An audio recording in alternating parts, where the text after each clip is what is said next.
with the educated opinion on topics of all varieties. This your boy Bubba, and you already know what I'm about to say, right? You are listening to Bubba's Banter.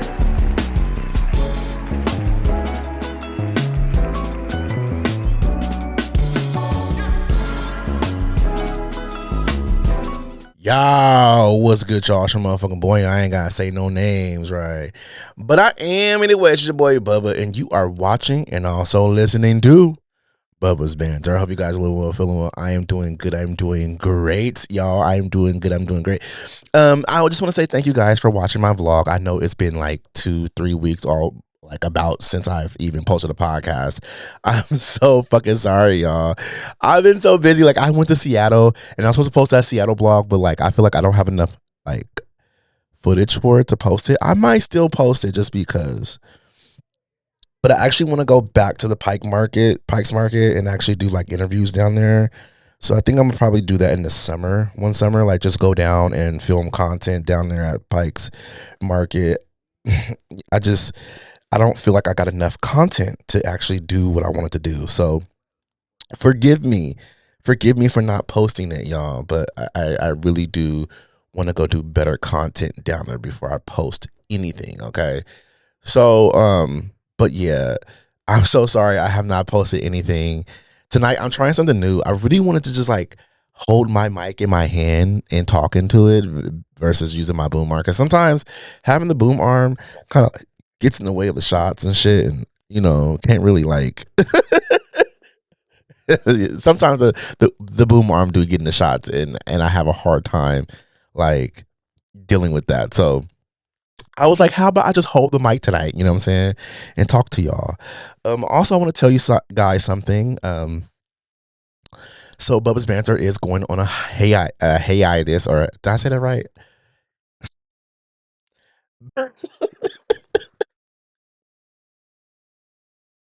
Hiatus. I always be pronouncing things so wrong. I get that shit from my mama. Bubba's Banter is going to be taking a short season break. I am having surgery March 18th. So I think I'm going to do one more show before.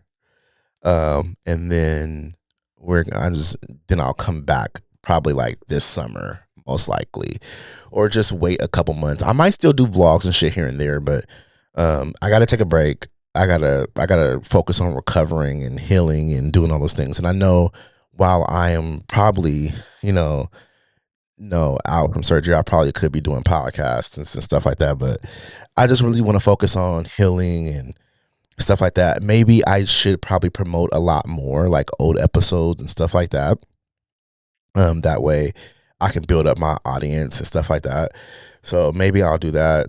Most likely I am going to do that, I should say. So my page will be active, so feel free to share, like, and subscribe still.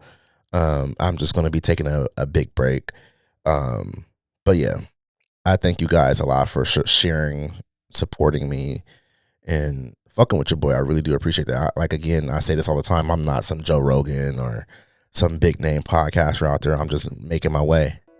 Making my way downtown, walking fast. I forgot some of the lyrics. That's why I started humming it. Anyways, before we start the show, go ahead and hit that motherfucking subscribe button. Give me a like, share, a thumbs up. Y'all know, get me out there in the algorithm. That really does help me a lot. I really do appreciate if you guys would do that. I really would appreciate that. Plus, a thumbs up is free, y'all. So just do it. Just give me them thumbs up. It's free. Okay. Also follow me on my social medias, which is The Real Doc Dre, Bubba's Banter Podcast, and Bubba's Banter on Facebook. And I know y'all like to listen to this sexy ass voice. Bubba's Banter Podcast is on many streaming platforms like Apple Podcasts, Google, Good Pods, iHeartRadio, But if you are listening to Spotify, please make sure you listen to me on there because this podcast is hosted by Spotify for creators, okay? So make sure y'all do that. And let's get into this show tonight, all right? Okay? All right, y'all. So we're going to do the Ask Bubba segment today. You guys asked me some anonymous questions through the NGL app. And you guys sent me some really good questions. And so today we're going to start. I got about like 13, I think. But I'm just going to go through and answer some of them. And we're going to have a good time. So let's do it. Let's do it. Let's do it. Let's do it. Let's do it. All right. So the first question is, what is something about you that people misunderstood immediately? I think a lot of people take my passion for anger. I feel like and it's just a typical thing that I feel like most black men go through in general, is that I think a lot of times people think that when we speak about a lot of things with passion, that sometimes it comes off as angry, and it's not that. Sometimes I feel like I have to be a little assertive anyways. I feel like I have to kind of like, to get my feelings out, because sometimes I feel like people just like will brush over whatever they did disrespectfully or, unintentionally, I guess, if they didn't mean to do something that they did. But I'm very quick to correct people. I'm very, very, very quick to correct people when they are disrespectful towards me, and I don't play that shit. I don't play that shit at all. You see my eyes? I don't play that shit at all. So yeah, I think that's one of the things that people will take my passion and think I'm just angry about something. Like, no, sometimes you have to be assertive, because I think if you don't say what's on your mind, people will literally walk over you. And I think that's one of the things that I'm so used to in my life, especially at my younger age, is that people will just walk over me, and I always turn the other cheek. And I think there's a point where you gotta stop turning the other cheek, because sometimes when you keep turning the cheek, you keep getting slapped on both these cheeks, and now they're getting red. And it's like, okay, how many times I'm gonna keep turning my motherfucking cheek? Like, no, at this point, I'm gonna slap you the fuck back. So, yeah, I think that's one of the things that people do, is they think, my passion is angry or anger. So, yeah. Oh, do you think you're living authentically or strategically?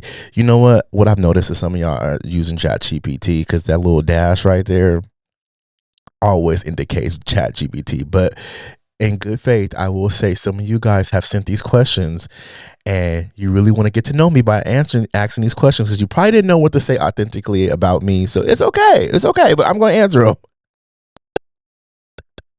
I'm going to answer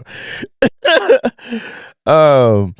Sometimes you kind of have to authentically be yourself at times. And then there's some times where you have to strategically be a certain person to get what you want. Like, that's part of the yin and yang. Like, I can be humorous at times, and I can be serious. You know what I'm saying? I can do both, And so sometimes you have to kind of like strategically, authentically be yourself and be who you are. Be who you are. Like, you gotta, strategically, you kind of have to sometimes. And then sometimes strategically, you have to just be somebody else to get what you want. At least to me. So I don't know if that, floats and makes you happy to hear. But I do think that sometimes I'm a bit of both, and I use them efficiently at times. I think I do. So, yeah. All right, next question. Another ChatGPT question. What does masculinity mean to you, and has it changed?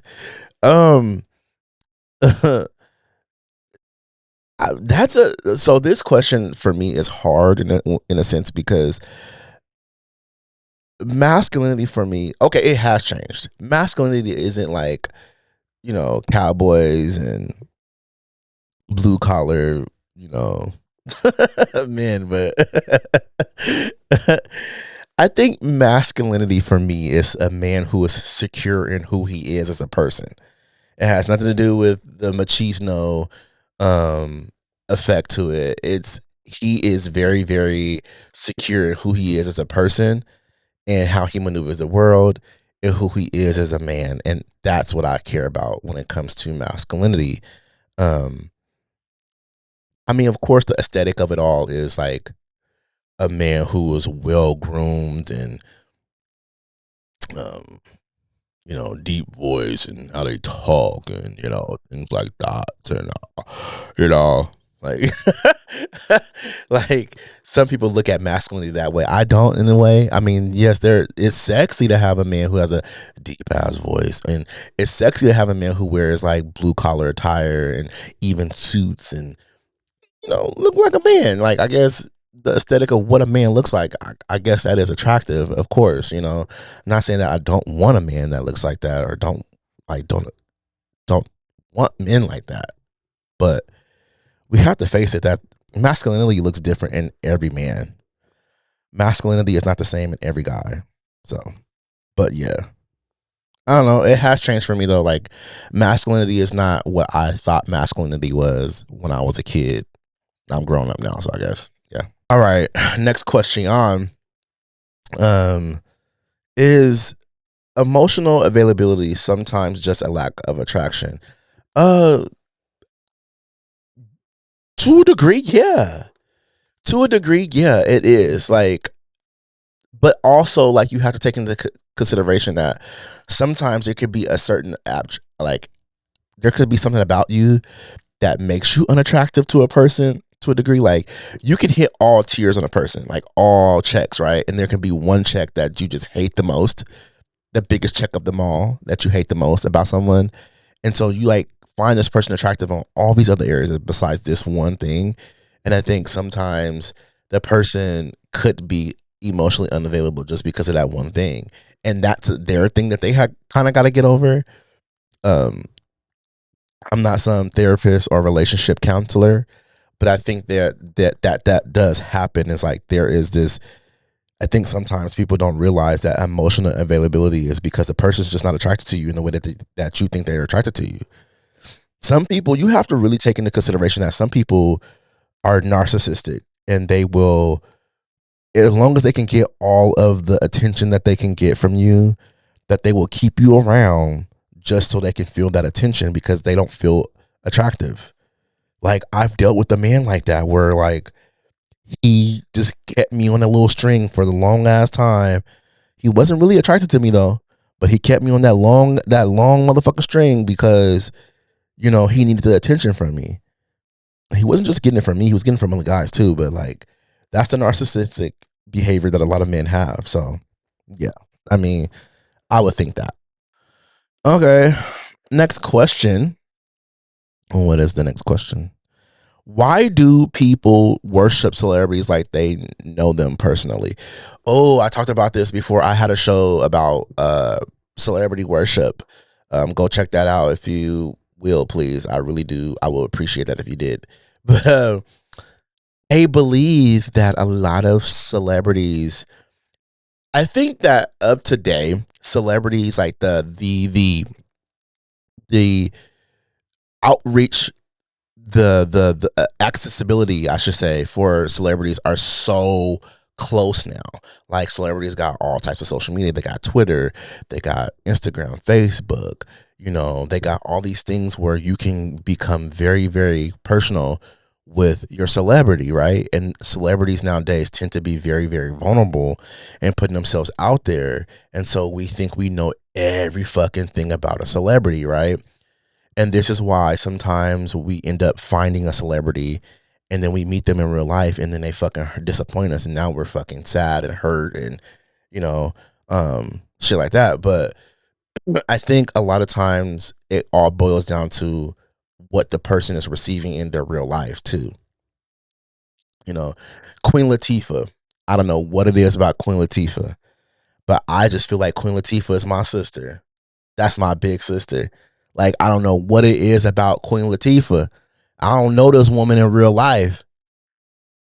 Her real name is not Queen Latifah, but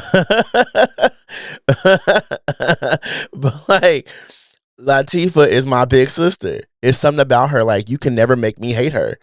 You could talk shit about her all day. You could say whatever you want to say about her rapping skills, but Queen Latifah is just one fucking woman who I've always felt had like superpowers. She just, it's something about her and Missy Elliott. Like Missy Elliott is another one. That's my big sister. In my head, I don't know her in real life, but she's like my big sister, bro. I don't know what it is about her, but that's my big sister, bro. You know what I'm saying? Like, it's just something about the star power that these people have and the way they reach to the world.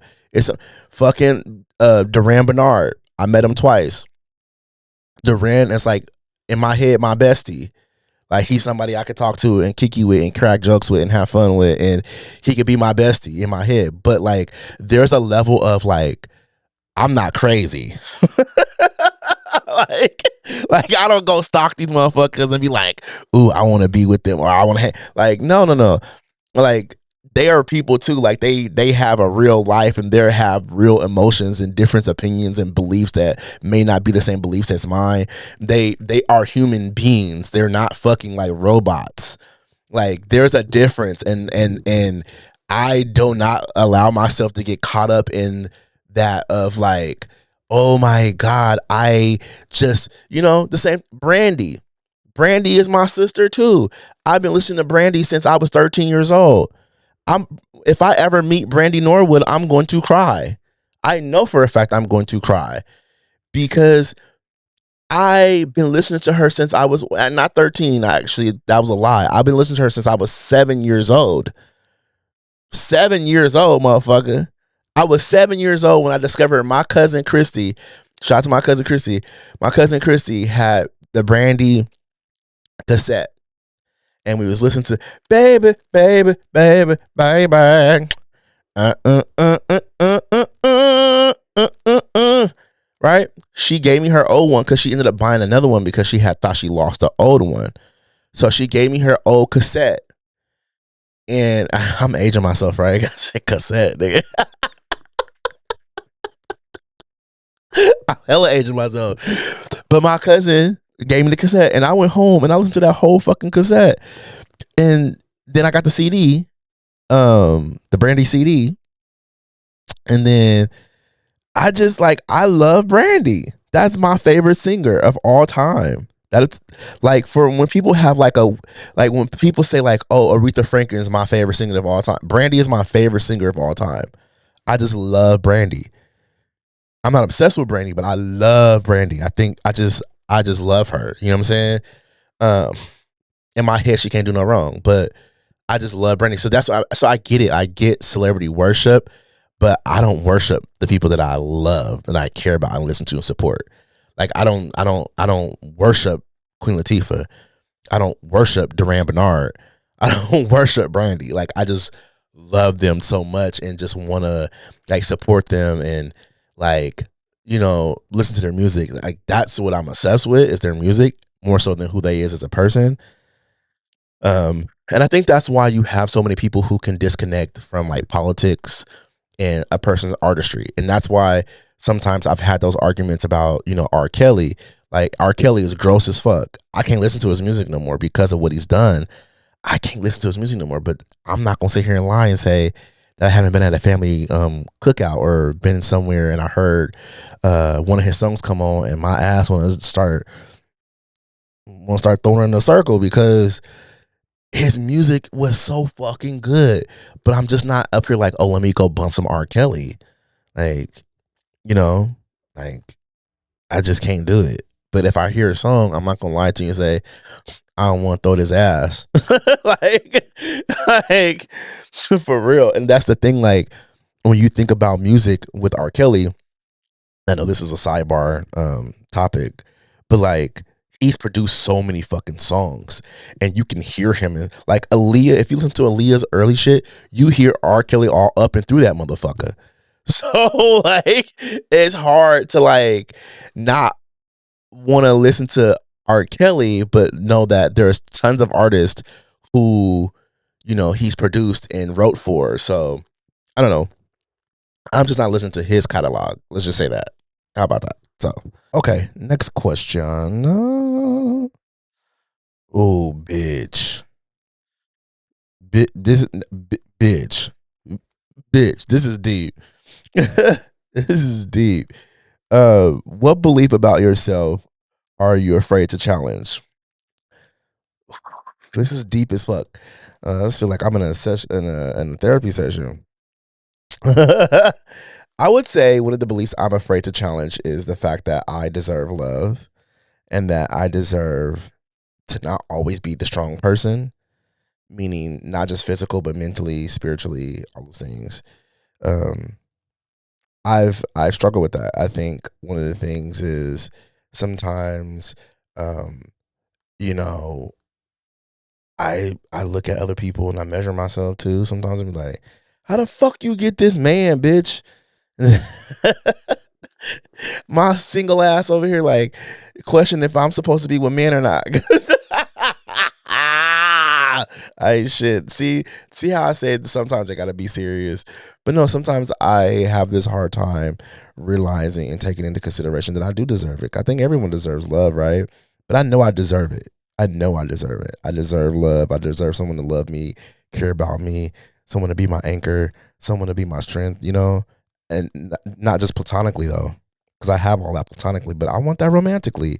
I want to fall in love. I want to experience love in that way.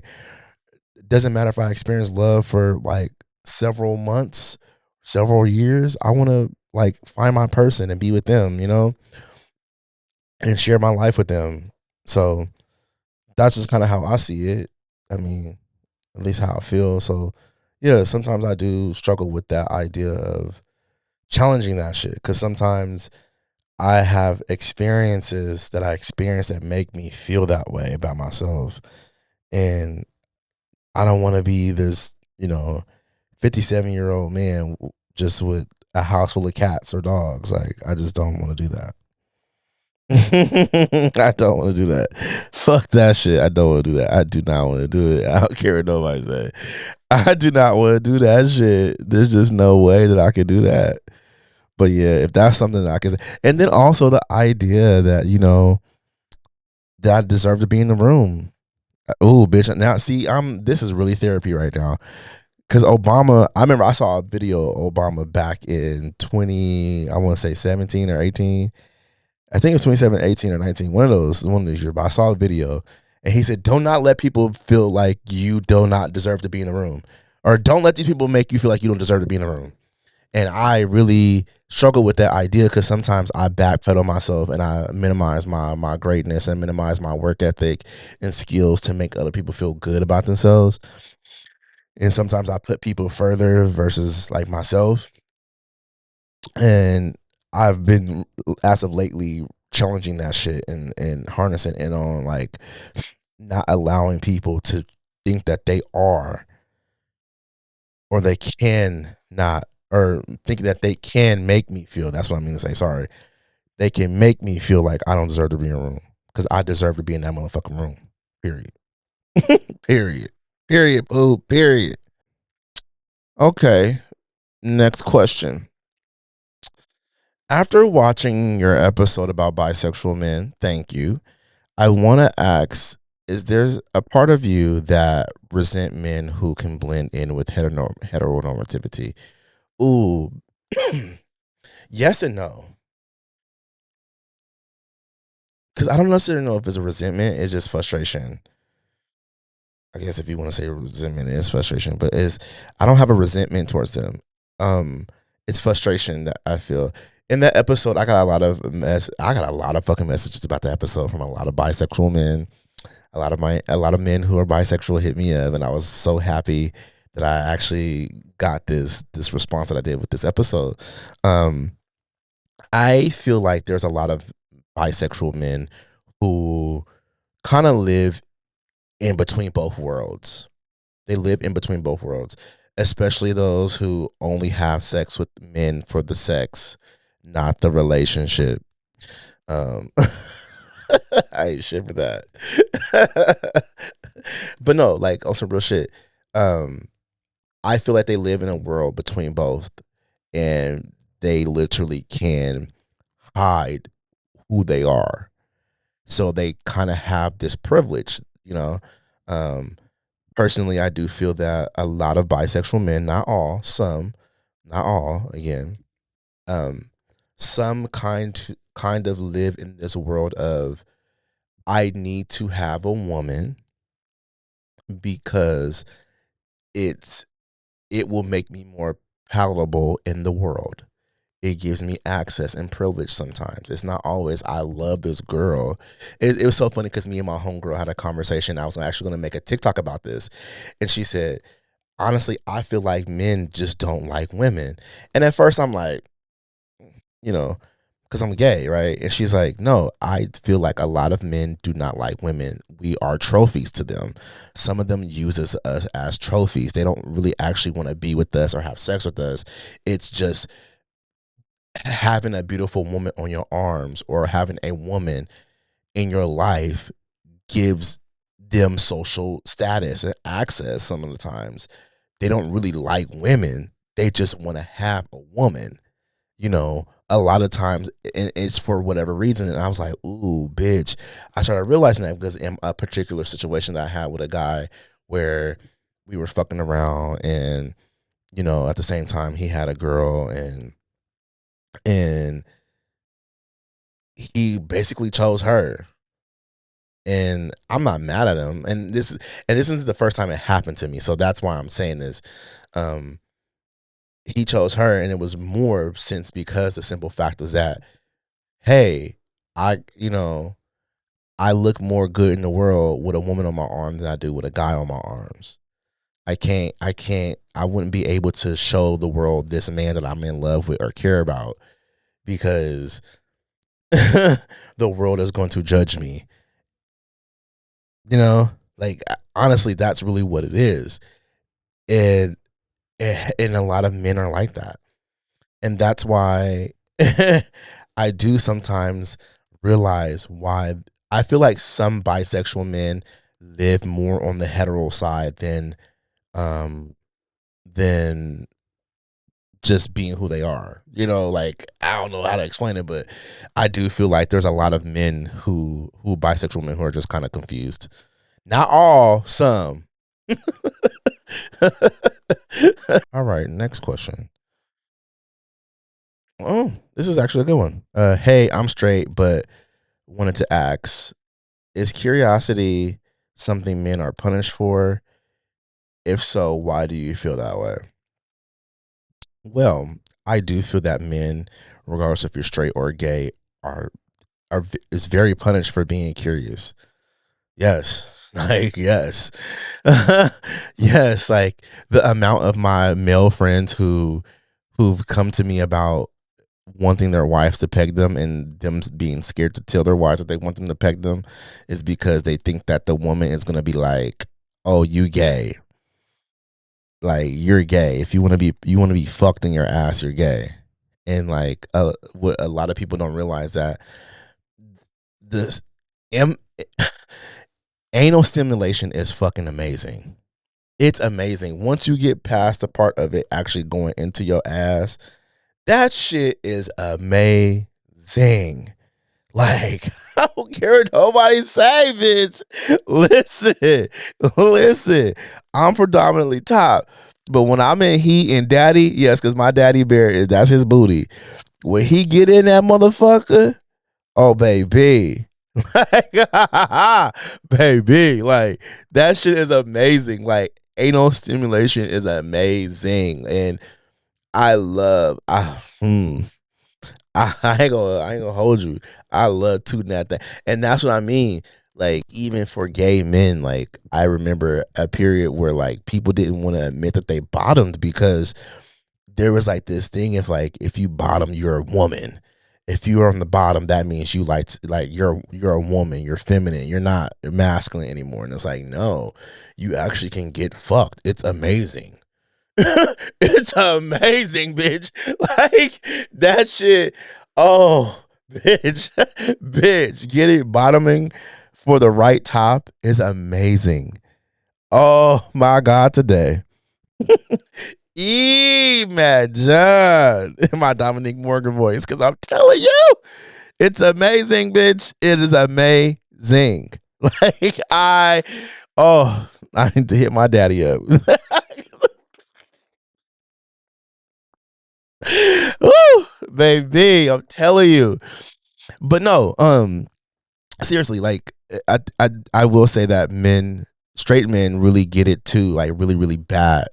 But it's something that gay men and straight men can actually agree upon and actually probably talk about, because a lot of times straight men want to do things. They want to sexually be adventurous and do things sexually, and spice up the bedroom, and get their wife off and get them off. But it's like the moment you do that, you do get chastised by your counterpart, and questioning your sexuality, which is the fucked up part. And I just think that's so fucking wrong and it's fucked up. And ladies, if your man out there, he want to get pegged, it ain't gay. He wants you to play with his ass. Learn how to clean out the anal. It's so many sources on the internet about how to clean out your anal for anal sex, and there's ways to teach you about certain lubes to use. A man getting pegged in his ass and getting his ass played with does not make him gay. Stop sitting over here fucking doing that to these men, making them feel like they gay because they want to get their ass played with. All right?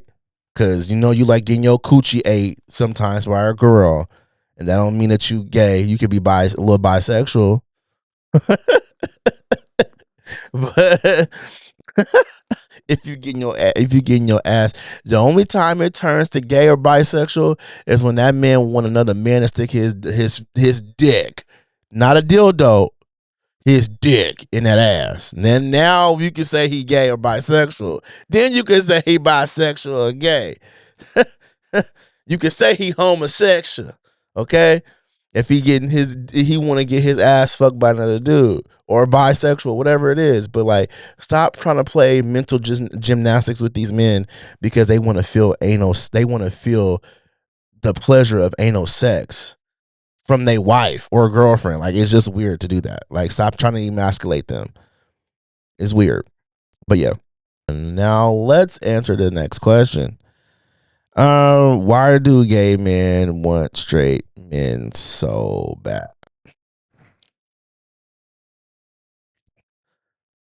I hate questions like these, but I know it's probably from a straight dude, so let's just go ahead and answer it.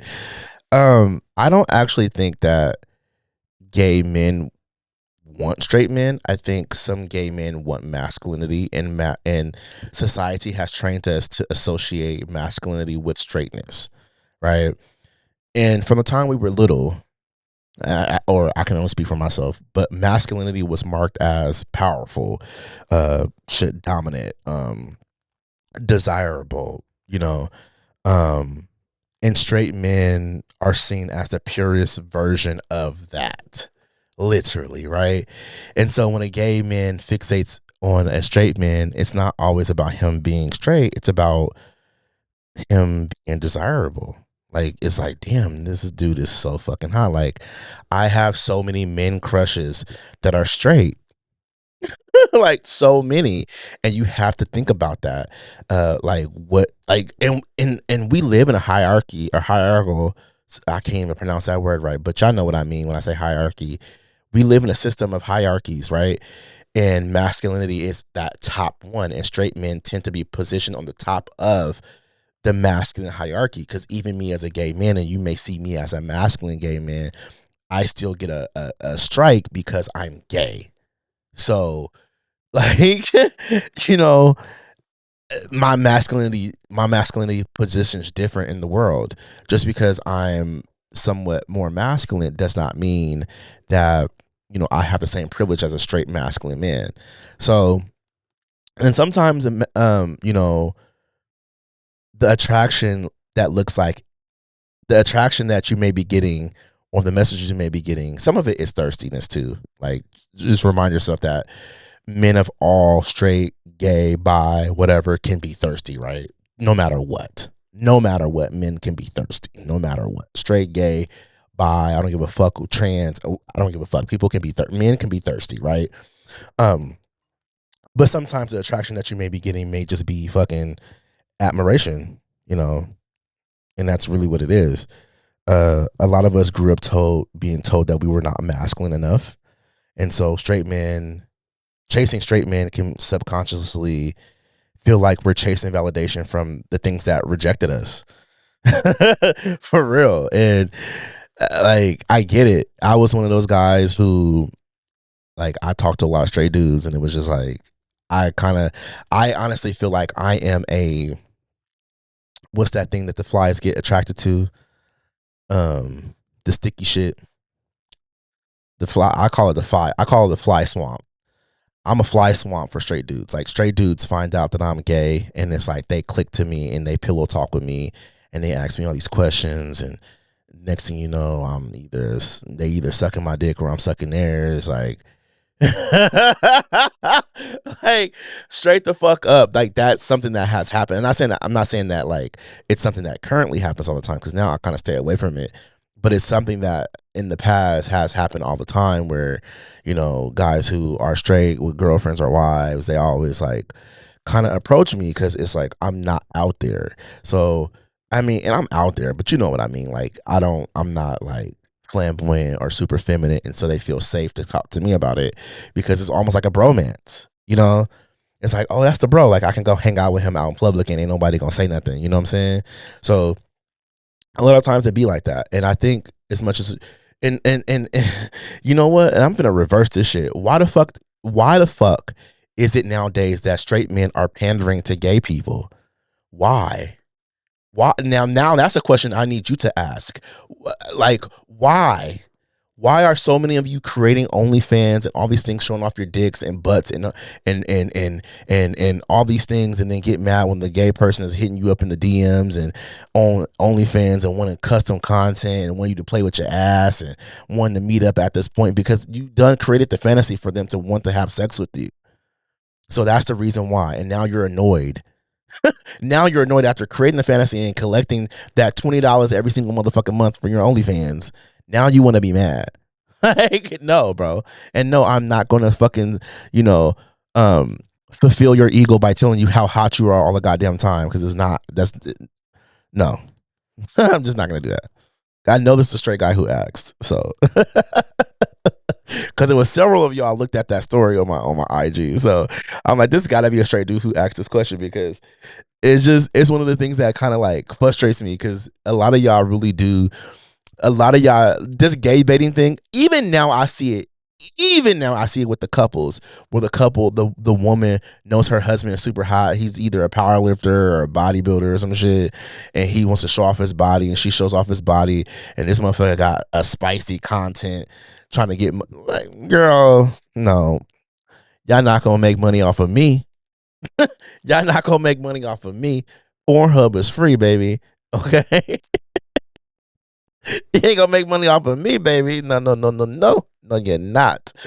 But anyways, yeah, that's the reason why, bro. Okay, this is the last question. And, hi, bye guy here again, responding to your bisexual episode again. Thank you again. Do you think bisexual men fetishize masculinity? And is there a difference between secret and being private? Oh, this is good. This is fucking good. So, do I think bisexual men fetishize masculinity? No. I think it's the opposite. I think they fetishize femininity. I know a lot of bisexual men out there, a lot of them actually, who struggle with always having to perform masculinity. So it's the opposite. They always in the closet, they want to wear lingerie and dresses and skirts and me saying this is not saying that it's a bad thing. It's just me saying that it's something that I notice with a lot of bisexual men who have to operate on masculinity on a high level all the time. That's something that they always are going to do, like no matter what. And I've noticed this with tons of bisexual men, like tons of them. Like they all operate in that level of kind of fetishizing femininity, like, yes. And I it's a fetish. That's why I say fetishizing. So if anybody listens to this and say, no, how is he fetishizing? No, it is a fetish because it's something you only do in the closet. It's something you only do, in the closet. But now that gets onto the next part of the question was, is there a difference between secrets and being private? Yes, there is a difference between a secret and being private. I think that being private is like, oh, this is my business. I don't think anybody should have to tell anyone's sexuality, anybody, right? I don't think you don't have to walk out and have a stamp of your sexuality on your forehead. You don't have to do that. I'm not saying that you have to. There's a big difference. If you want to keep your sexuality private, that's understandable. But I feel like if someone asks you about, oh, are you bi? And the first thing you say is, no, I'm straight. Why you ask that? Or like, why is that your business? Or, whatever it is, and you get offended, you get like offended about it, or you get like kind of like frustrated or something. It's a secret. At that point, like, you actually do give a fuck. Like, it's a secret at this point. Like, it is a secret, baby, and secrets are bad to a degree. Secrets will internalize, turn you into a monster, into a demon. It will hurt you internally when something is a secret, and this is how you know, is when you feel guilty about it internally. When you don't talk to people about it, when you don't have a good community or a network of people to actually have conversations about sexuality and your sexuality, it's a secret. It's a secret. You're hiding yourself. And at the end of the day, that's fine too. Like, you don't have to come out. You don't have to tell people. That's why when I tell people about my coming out story and how important coming out is, I think coming out is important, because coming out is not just for people out there in the world to know your sexuality. Coming out is for you to understand that it's okay to be yourself. It's for you. You're like, when I came out, I was able to talk to people about myself and being able to have those uncomfortable conversations with people that people wanted to have with me, because they wanted to get to know me, on a certain level. And so, yeah, I just think that, like, coming out is important. So, yeah, that's how I feel, and that's how it's going to be. So, yes, guys, that's the end of the show. I just want to say thank you guys for liking, sharing, subscribing, and giving me all those beautiful fucking questions. Those were some really good fucking questions. I got over like at least 100, 150, I would say. But some of those questions I was not answering because some of them were corny as shit. So if you got your question answered, hit me in the inbox and let's have more of a convo. It would be great. Maybe I'll even, tag you in it or something when I'm doing promo. Again, thank you guys. I love you. I am having surgery. Again, I want to make that announcement. I'm having surgery March 18th. So I think I will do a show, maybe 2 more vlogs or something before I have surgery. And yeah. Other than that, I just want to say thank you guys again for liking, sharing, subscribing. I know I'm sounding like a fucking skipping record, but I really do appreciate you guys. I kind of do like this whole like holding my mic, but I don't want to strip my fucking cord, because I know when I'm going through editing, it's gonna be a whole bunch of mic popping and the cord static from the cord. I don't want to fuck my cord up, so I may have to figure out something else. But yeah. There's that. But anyways, when you guys see this video, please make sure you hit that like button, subscribe, follow me on my social medias, and I'll see y'all when I see y'all. Peace.